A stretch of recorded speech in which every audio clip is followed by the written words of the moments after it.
everybody. It's Brenda here, certified life coach. I am so happy to be with you. This is my first Facebook or Instagram live. Jesus. I'm so happy to be on Instagram. I've almost completely come off of Facebook, actually. So that was just a bad habit. So here it comes. Today I have a guest joining me, and this is my first time having a guest. So yes, I'm gonna allow. Excellent. There we go. Hi. There she is, Jules. Hey, Jules. Hi. So thank you so much for joining me. So here's what Jules and I are going to do today. I wanted to do this live because there's a lot of people who, one, don't really understand what a life coach does. And if they do sort of have a sense of that, don't really know what results they can expect. If you're watching this live or sort of in real time for March 21st of 2022, I have a program right now that I am launching that's called Say Yes to You. And I have two versions of it, actually. One is for older teen girls. And so that's kind of where Jules comes in because she's one of my clients in that age group. And one for women, because once I created it, I was like, oh, wait, every woman I know would love to talk about these same topics. So some of the topics are a little different for our adult group than the teen group. But I wanted to have this chance to bring Jules to you and let you hear from her. So what it's like to work with me specifically and be in this kind of coaching relationship and the kinds of results that you can really expect so that you can, one, hop over to my bio and click the link for Say Yes to You, or if you're just interested in one-on-one coaching, book a 15-minute connection call. I mean, really the best thing I could say, regardless of when you happen to see this live, is to just always go to the link in my bio, because that's always going to have my most current offerings, free stuff, all the good stuff. And that really for anybody, the way to start thinking about whether or not you want to get into coaching is to book that 15-minute call so that we can have a conversation.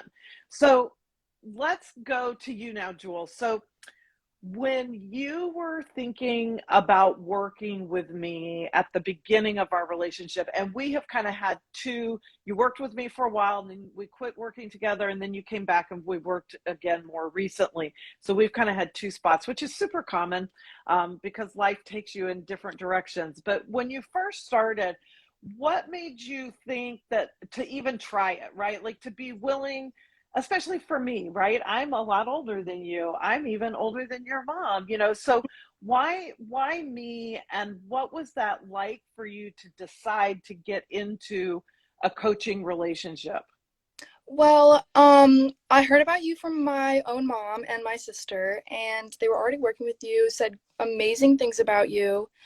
And at the time, I was in a really bad relationship with this guy, and I just needed somebody to be there to support me and tell me how to get through things and give me some advice. So that's what started me with Brenda, and I really was just super excited to finally be able to work with her because I heard so much about you from my mom and Molly, and yeah, I just decided that it was time for me to seek help because Mm-hmm. knew that I needed it, and just to have somebody to talk to is something that everybody should have, and some people don't have people that they can fully trust, and knowing that I could talk to you and say whatever I wanted was a comfort that I never had before, and I really love it. Yeah, thank you. Thank you. I think one of the great things about coaching, whether it's in a group setting or in one-on-one settings, is that sacred space, just sort of creating that space. And I have a number of clients who say that to me. They're just like, I'm just so glad I can come to you and say whatever I want to say, right? Like no filter, no judgment, no anything. I said things I've never even said out loud, and the way Yeah. that came off of me after I said those things to you was so good. And you made me realize that those things that I was worried about weren't even that important. Mm. It was like Oh, relief. that's interesting. Yeah. So because I do think sometimes we find the things, sometimes what we're thinking about is not what's super important, and things we're not thinking about are Mhm. super important. So did you find that sort of thing happening sometimes where you were dismissing things maybe, or not taking too seriously certain things, and then changed your focus on them, or Yeah, like I was very, there was a situation where I felt a lot of shame about a certain thing that happened, and then I told Brenda about it, and we, it made me realize that, oh, I shouldn't feel shame over this because it wasn't my fault. And mm-hmm. she gave me a different person's perspective, and you always make these connections that are just they blow my mind. Like you make a connection like between the relationship I had with my mother and the relationship I had with this guy. Like it was crazy, and it just let me see everything in a different light, and it made me reevaluate how I talk to myself and how I see things. Yeah, great.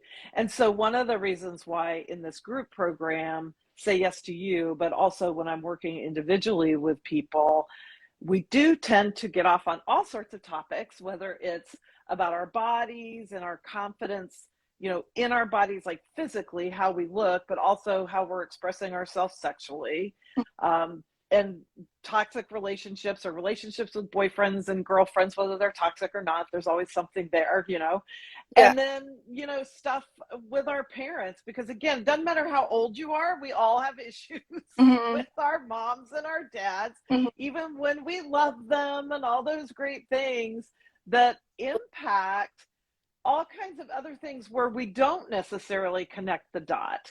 Hmm. So share with everybody something that pops into your head that is one of the more impactful places that you went in our work together, like those connections or the relationships where you feel like you've had the biggest results, and maybe talk a little bit about what those results might be.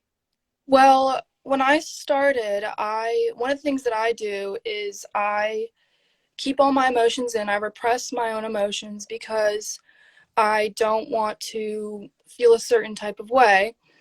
So, after talking to Brenda about it, she made me realize that my feelings and my opinions are worthy of other people's like listening. And Mm-hmm. it actually after like the first time we talked about it and I said some things like, "Oh, I should probably talk to my mom about this." I went upstairs and I talked to my mom about the stuff that I was so scared to say to her, and I thought, "Oh, she's not gonna like what I have to say, or like I'll stress her out." And but I talked to her, and she took all of that and all of what I said into consideration, and she was like, "I'm here for you. I'm not mad at you. I want you to express your feelings." And Mm. it changed that dynamic of my relationship with my mom and my sister too. I mean, she's watching this right now. Yeah, I see she's on. Hey, Uh, Molly. with her that I never thought I would ever have, and Yeah. it made me let go of a lot of old stuff that I was holding on to. So my relationship with them has just improved a lot, and I realized also a lot of things about my relationship with my dad.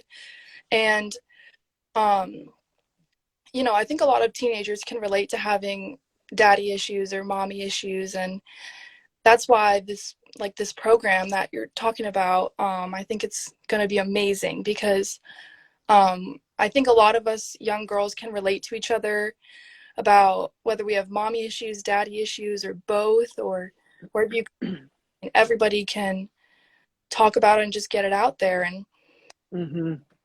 so since I started getting everything out there, I mean,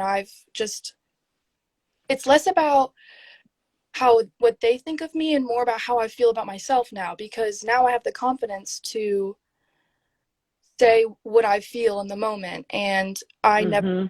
before.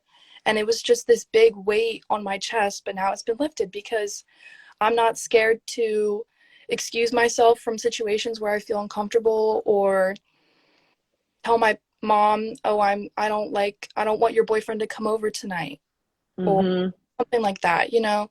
And I stick up for myself more, and I am able to have conversations like in a much better way. And I used to not understand my sister so much, but now I understand her in a very different light. And Mm-hmm. I realized maybe I'm not right about everything, and maybe I need to think sometimes. And That's awesome. I'm just so much happier than I used to be because I'm not keeping all this stuff down inside of me anymore.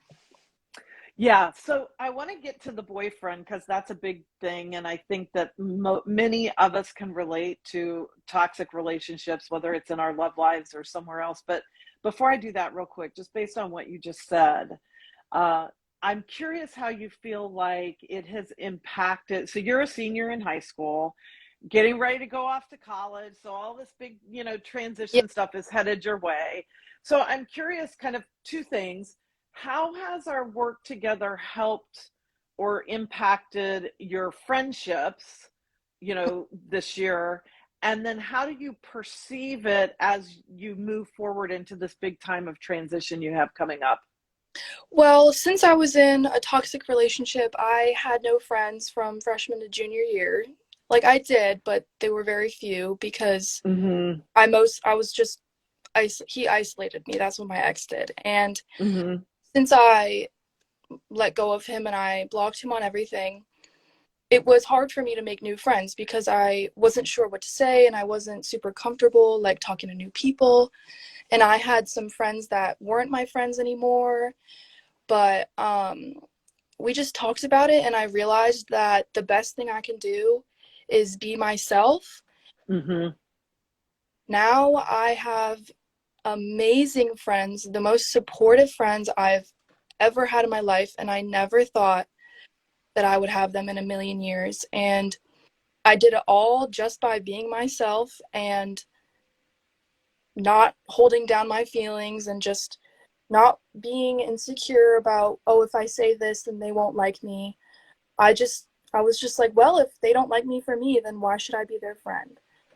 And Mm-hmm. never would have realized before. I would have just conformed to whatever they were doing. But Brenda helped me realize that if I'm friends with them, but I'm not myself, then why should just Mm-hmm. myself. And that really made me branch out and realize that I can be myself.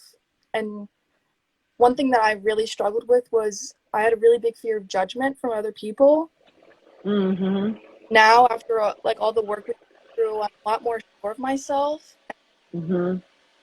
I know that I don't know everything, but I know that I should just be myself no matter what. And Yeah. And trusting that, right? Like trusting that you'll know when you need to know, that you have what you need inside of you, yeah, right? Because one of the things that I think is so important that I always want to get across, and all the work that I do, everything that I put out, is that we really do all have exactly what we need inside of us. We know all of our best answers for our lives inside of us, but these other things like the mommy and daddy issues, the toxic boyfriends, the whatever, all those things, the self-doubt, the uh, all kinds of traumas and things that we've been through in our lives sort of keep us from being able to see that. And so I know how I describe that process, but I'm curious for you, in the process of our coaching, how do you feel like you just ended up finding your own answers versus like me telling you what to do or whatever? yeah. Well, the thing that you do, which I really like, is you like let me come to my own conclusions, but you like Mm-hmm. keep me there, like subtly. Like you asked me, you were like before I said, do you see a connection between your relationship with your mother and the relationship with your ex-boyfriend? And at first I was like, oh, I don't know. But then I realized I was mothering my own mother and I was mothering him. And Yeah. wow, that's like I don't have to do that. I don't have to do that. And I didn't like doing it. I don't like mothering people. I want to be mothered, you know? Yeah, that's right. That's right. And Learn to mother yourself. Yeah. and like Yeah. you really took into account everything I said, and like I like that you always are like keeping up, and I mean, just like little connections, and you ask me certain questions that then lead me to realize things. And you also tell me things sometimes, and you're like, this is because of this, and like, oh, I don't know, like this can cause this, and like you help me. Right. Sometimes I'll ask you questions. I'll be like, Yeah. what does that even mean, and then like, but you help me understand. And it's Yes. it's less of like a conversation with a therapist and more like a conversation with a friend that really cares. It's like Mm, I really feel like it's more it's just like an easy flow. mm. It's not so much like I'm being interrogated. It's like I can just talk about whatever I want. Yeah. Yeah. Love that. All right. So let's get to the toxic relationship. So, Okay. what for you, because, and really on that point that you just ended on there, when in that first time that we worked together, while you were in that relationship and we talked about it, like one thing I always say with clients is I don't have an agenda. Like, even if you come because you're bothered about your relationship with your boyfriend or husband or whoever, I don't have an agenda for anybody to break up with anybody, right?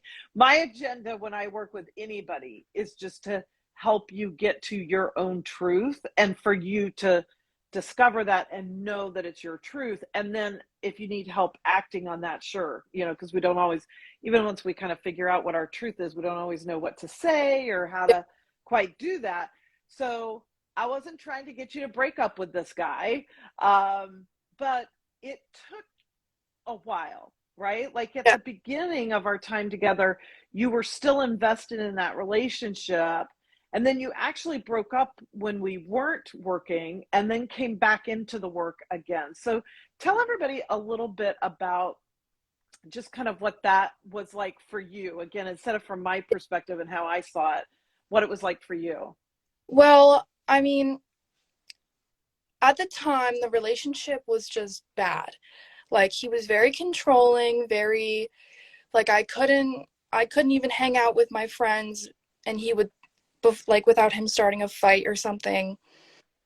And he was very manipulative and toxic, and um I just wasn't happy. So when I talked to Brenda, I was like, she's gonna tell me that I need to break up with him. But that's the only reason I thought that was because I subconsciously wanted to break up with him, but I couldn't because I was very codependent with him.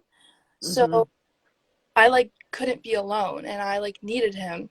But you never told me to break up with him. You just asked me about things, and like we talked about setting boundaries, but I mean, I was never at that time I was never fully in it because he was holding me back because I was like, well, I can't set boundaries, then he'll get mad at me and he'll break up with me.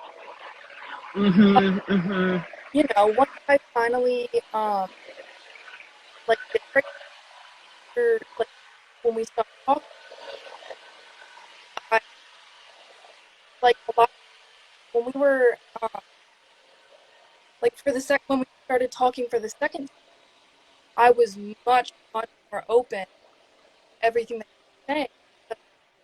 I didn't have him holding me back anymore. And like Mm-hmm. I in the beginning I kind of almost didn't trust myself because Mm-hmm.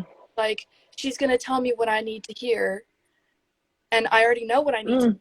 that I need to break up with him because it's a terrible relationship. I'm not happy at all, and I'm depressed and I'm so sad. I just like that relationship was not good at all, and I just knew subconsciously that I needed to break up with him. But I mean, everybody has their own timelines, and like Mm-hmm. relationships, you only break up with them when you're absolutely ready. And Yes. I was finally done with him. I was just like, when we did break up, I really just loathed him. Like, I was just so disgusted, so just like get away from me, and I started school again, so I had new friends and I could talk to people. And Mm-hmm. that's when me and you really started doing the good work. And that is when I just became a whole new person. I mean, my mom Mm-hmm. stops raving about how happy I am now, and I'm just so different. And having you there to support me through this transition was the best idea I've ever had. Like, saying, yeah, I want to go talk to Brenda was the best thing I could have ever done. And I mean, our conversations just like switched, and it was just like Mm-hmm. fully in it. And, I mean, like, sometimes it can be hard to be fully in it and fully just be like, yes, I'm fully telling the truth and I'm fully Mm-hmm. what you say. Mm-hmm. I knew when we started this again, I was like, if I am not 100% in it, then I mean, it's not going to work. Like, I have to be in, Right. and I have to trust her. And I gave you my trust, and it worked tremendously. And Mm.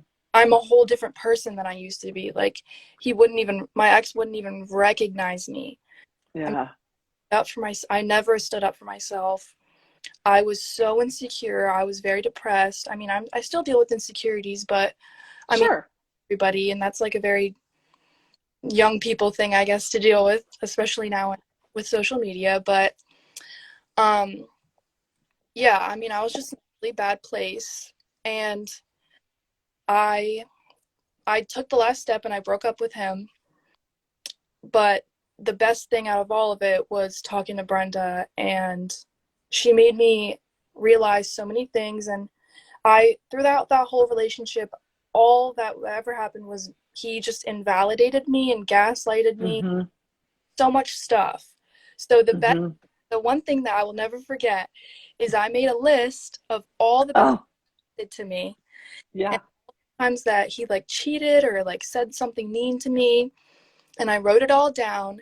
And Brenda, you told me, you said, "Look at that. Now can you tell me that you were the bad person in the relationship? Mm.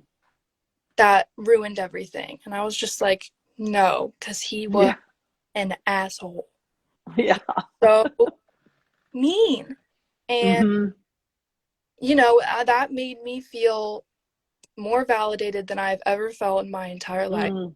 I was just, it was so like, it after writing it all down, it just, like the weight was lifted off of me, and I was just like, I'm not crazy. I'm, Mm-hmm. Mm-hmm. That's right. he's crazy. Yeah. Yeah. So two things you just said there, and then we'll kind of wrap it up. Mhm. Um, I so appreciate your time and your honesty and just your transparency here with everybody. But two of the things you just said there, I think are super important, which is that especially when we're in toxic relationships, Mhm. whatever is going on that is bad, that feels bad and all that, we tend to blame ourselves. So Oh, this is just super classic for all people in toxic relationships, is that we tend to blame ourselves. And so I love that moment when you really started to absorb that truth, mhm. that wait a minute, this wasn't me, not, sure, none of us are perfect and we all do our things to, dance the dance with somebody we're in a relationship with. I mean, you really came to, and you didn't say this, but you really came to see where your part was continuing to be there, continuing to take responsibility for stuff that wasn't yours to be responsible for, and things like that, but not for his toxicity, right? Not for his meanness, not, well, Yeah. but I did that, well, I did piss him off, or I did do, whatever. So that's such a big thing in the process. And so I love how you shared the result of that, where you got kind of at the end there. So that was really lovely.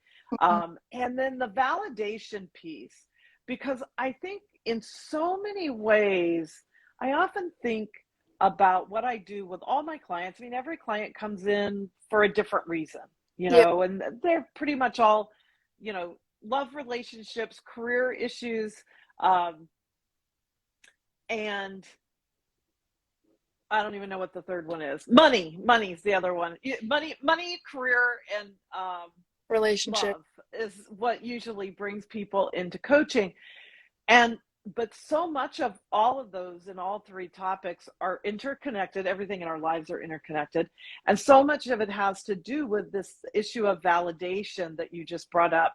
And when we can, so I wonder if, because this is such a great place to end, because I don't want to put words in your mouth. So I'm going to end my comment here with a question, okay, for you.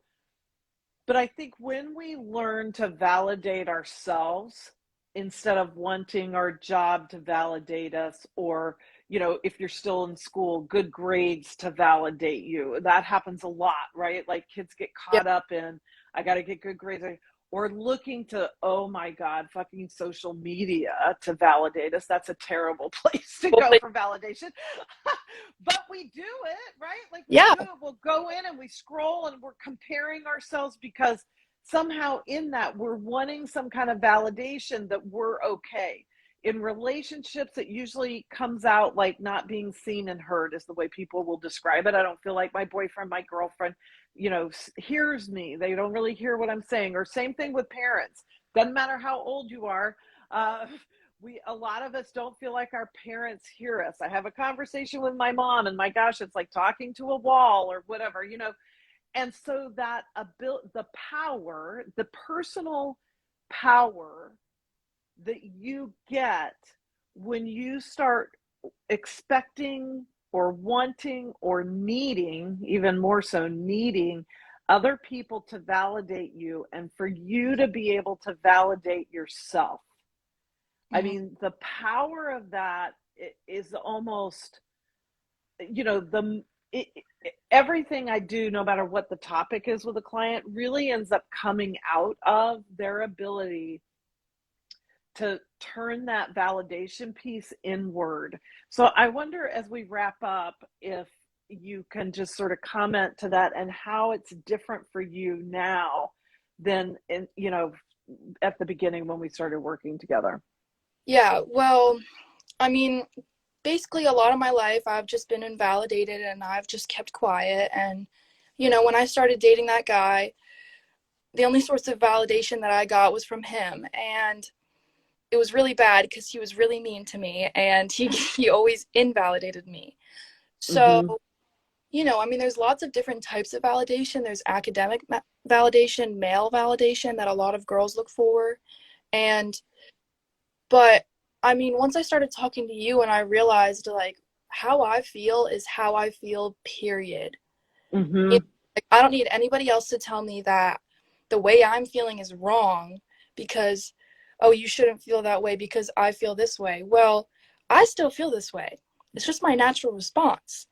And Mm-hmm. once I realized like the only validation that matters is what comes from yourself. Like the only validation that should really matter is if you know that what you're doing is right for you. Mm-hmm.